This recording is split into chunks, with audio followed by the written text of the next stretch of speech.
It's funny, you'll see me punch the last tank to death at the end of this. Because the last tank apparently has that. The most annoying thing I've encountered is the stupid elites that have the elemental. I guess they any kind of element heals them. Shock, fire, all that stuff just heals them, making them invincible if that's all you have against them. So then I just kept mailing him to death, but it actually worked out because it's like I had Berserk active. It's like I have the 24% chance for kill skills to activate off melee. So I was actually at the very end of this able to just maintain my Berserk while I just kept meleeing him to death. So, I mean, I think he was a super strong elite, so even though it took forever, I feel like, wow, if I didn't have Berserk, it would have taken way longer. Since I was stacking and keeping it active the whole time.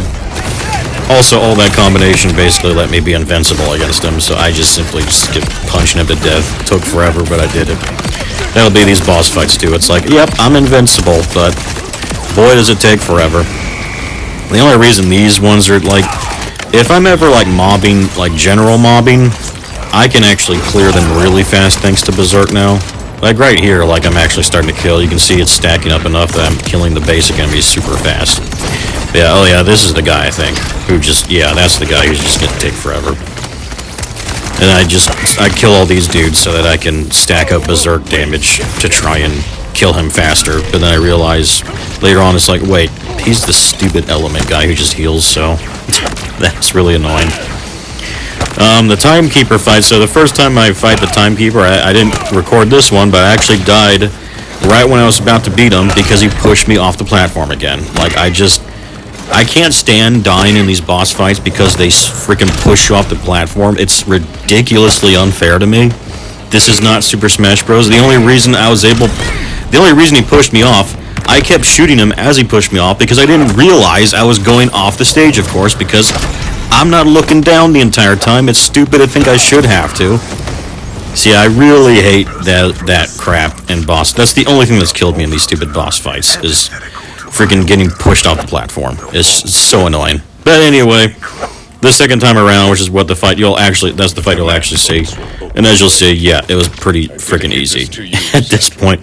Honestly, this fight, the Dominion area, all the fights leading up to the Timekeeper were way harder than the Timekeeper himself.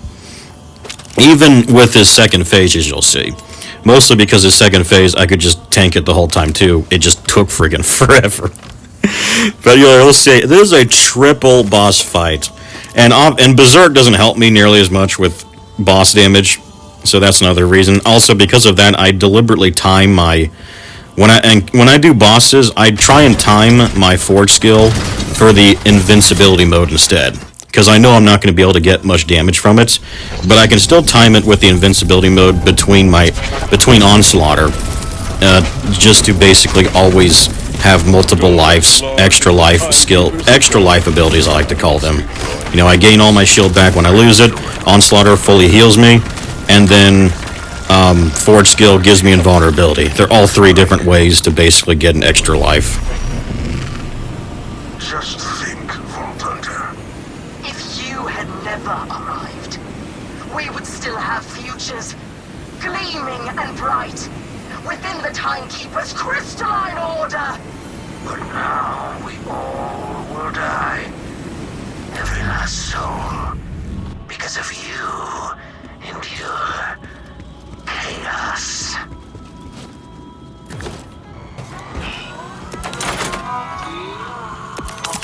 I got the sales for what ails you. Thanks for stopping by.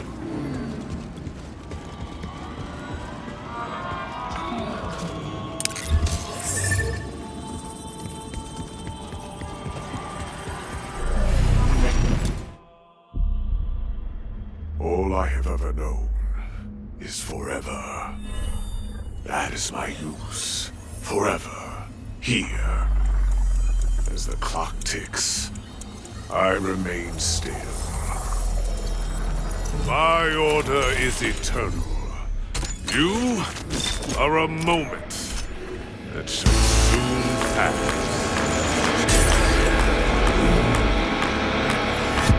So let's enjoy it.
inevitable. Close your eyes. Let's forget again. As you drag me down, I will take you in. What are you waiting for? Just surrender here tonight. What are you waiting for? As we go towards the light. You are a fluke, an aberration. When everything is said and done, so looking for answers, if only one turn back. The edge has gone, left with the reason to come undone.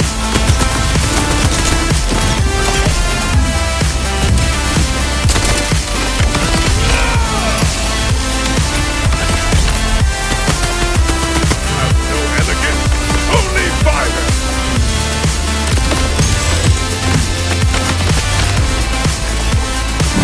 No one will remember.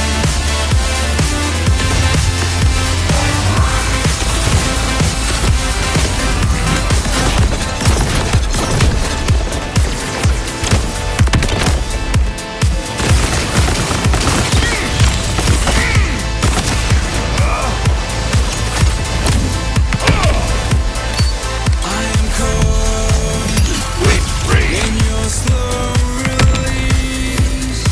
Seems like you're trying to learn. Eager to know All going as expected. my reflection. Will slowly fade Holding in. until my head escapes. What are you waiting for? Just surrender here tonight. What are you waiting for? As we go towards the light. When everything is said and done, so looking for answers, if only one turn my back. The edge has gone, left with no reason to come undone.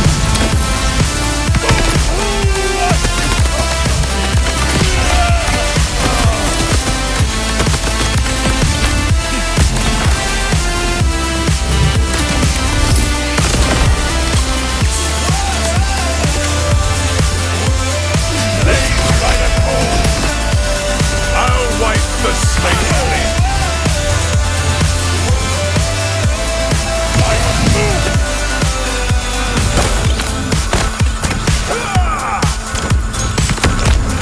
This one. Controlling the space.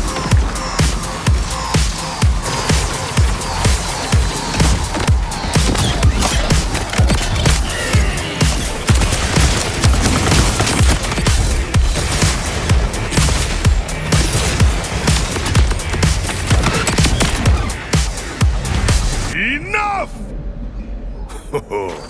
Free will. A rampant tumor, killing my perfect system.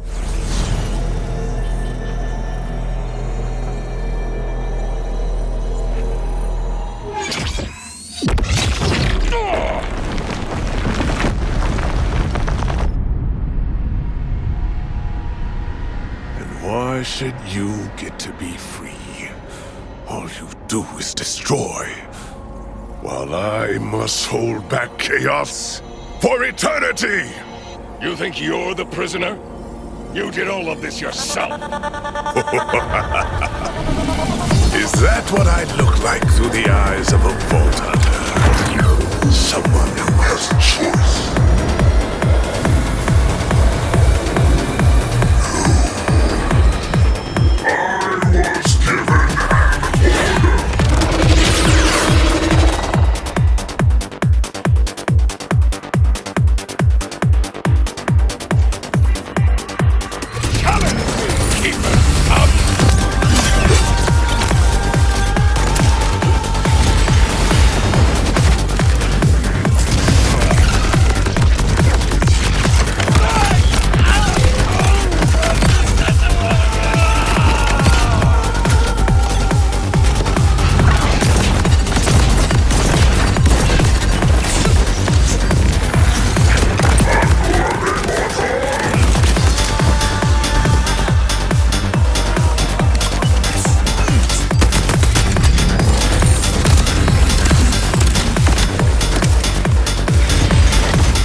Yeah, I'm gonna interject now because this fight lasted way too long.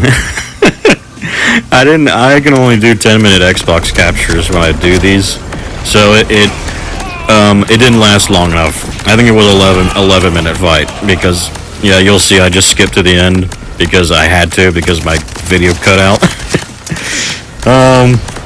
Yeah, so I can definitely tell melee aiming is not killing bosses quick ever.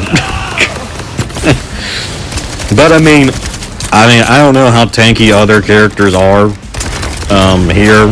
All I know is I could still beat them, and it wasn't hard. It just took forever, and I just kind of ignored everything. Just like what's happening here, I keep thinking is like, is this stuff supposed to be like something that kills a player? Because I mean, it's not really doing anything to me. It's just annoying. Like this is like even that I can take. It's like this is just an annoying fight. Again, the fights leading up to this were actually harder. I was still able to beat them without dying. Well, actually, no, I did die once because of the stupid light that because of an instant kill mechanic was the only reason. Because of there's some beam of light that starts shooting down at you that you have to dodge while you're making your way to the timekeeper inside the city. And there was some fight where I just got distracted, of course, killing all the mobs, and then the beam hit me when I didn't know it was about to, and I just died. But then even when that wasn't happening, like the mobbing was actually, making me testing my limits. I could tell.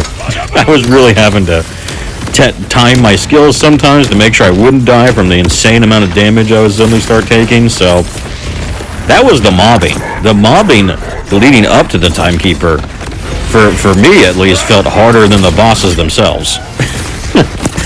but it is a grind fest, and it still felt challenging. And it's like, dude, there's still a third boss after this. This is like a triple boss fight. It was crazy. But what's the most annoying thing is the stupid platforms.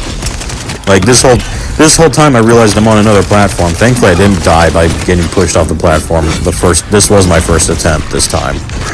But I was nervous about that. I was really getting nervous that I was really trying to make sure that nonsense didn't happen, especially with how long this fight was going to take.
Everything breaks. Even cages.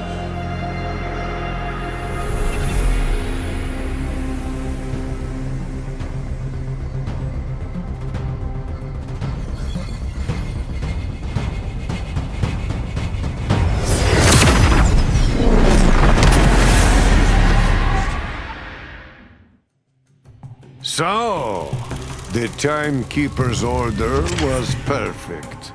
It was supposed to last forever.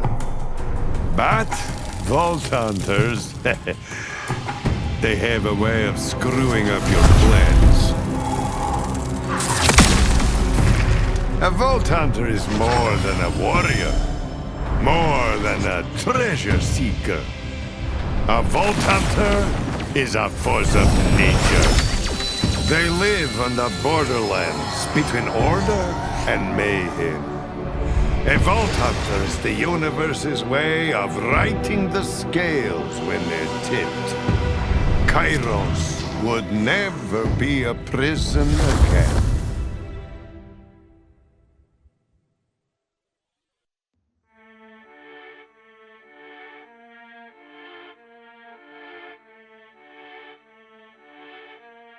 See, I guess that's the end. I actually thought it was going to be a little bit longer, but I guess the last area of the game is quicker than the other areas. This is the fourth area. There's 3 others leading up to this, but the other 3 were way longer. So I thought this was going to be longer than it was. I kind of wish it was, but still that still means it took me over 3 weeks to beat the campaign despite being almost focused solely on that too. So still a lot of content for sure in this game. Still so many side quests, so much exploration, so much stuff I have to do. And then, of course, there's the end game. And then there's the DLC that's going to come. So still impressed with the level of content in this game. So you'll see at the end, like, I unlock specialization and firmware transferring, as I knew I would. It's also why I wanted to beat the campaign, quickly, because I wanted to start grinding my specialization quickly, since you can keep doing that forever. So it's like, in my view, the best way to ensure you progress your character strength is to just focus solely on the campaign in the beginning, so you can keep upgrading your specialization later on.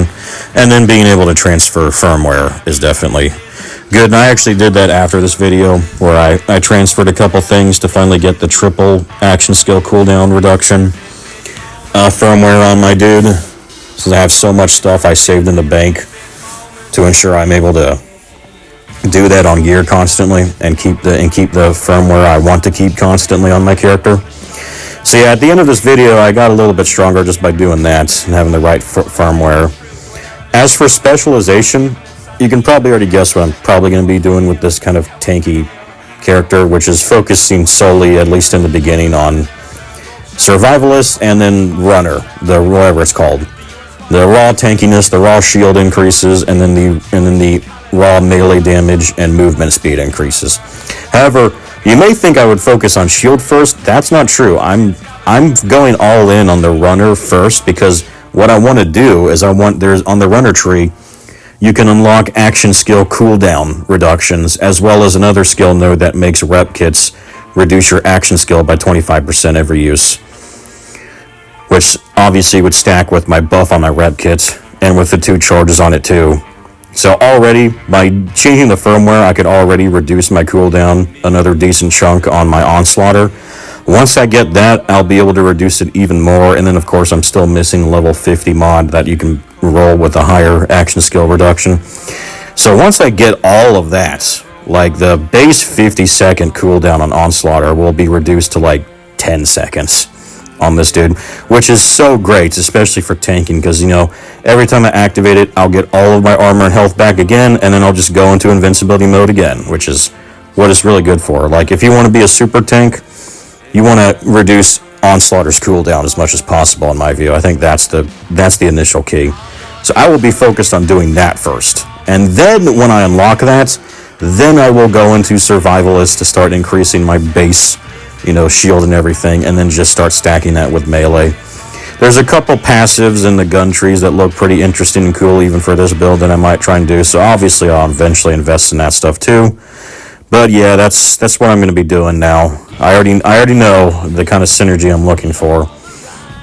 Some friend of mine told me there's some shield that gives you invincibility mode, like every time a segment breaks. So I'll definitely have to see about getting that legendary shield at some point, combined with all this. Again, I don't care what anyone tells me. I am always and forever going to focus on trying to make a super tank dude, not a DPS dude.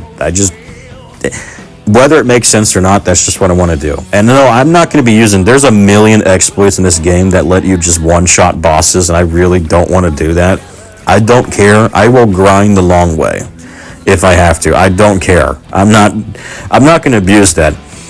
I mean, I'll probably play co-op occasionally with players that do it, and probably occasionally I'll just be like, whatever, I'll do it. But for the most part, I want to do it my own. But for the Vault Hunters, there was one last door to open.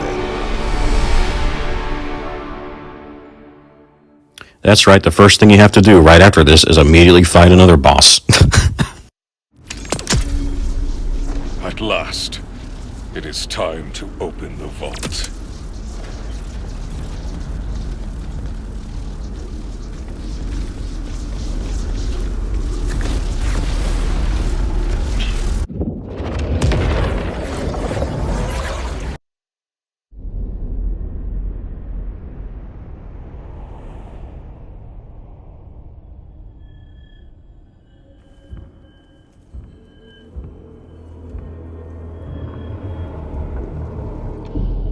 Thought you'd be in the vault, huh?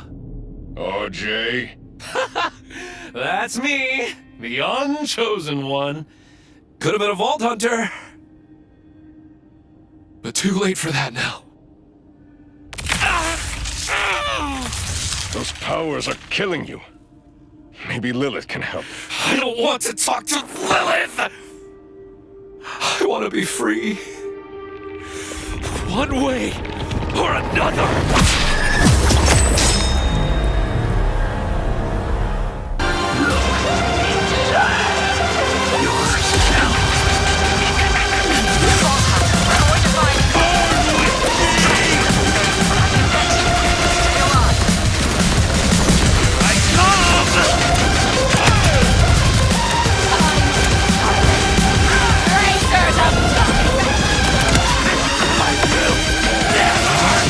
Die!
Sorry, RJ.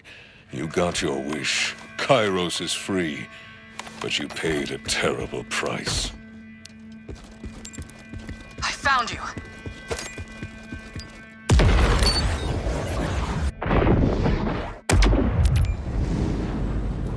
Vault Hunter. Grabbed you just in time. Where are we? The Timekeeper's vault. RJ ambushed you on your way through the arch, but I found you in the phase. I tried to save him. He saved me once. I know. But what was done to him couldn't be undone. You can't always save your friends. Trust me. As for the vault, it looks like this is the mother lode. Look around for loot and let me know when you want to go inside.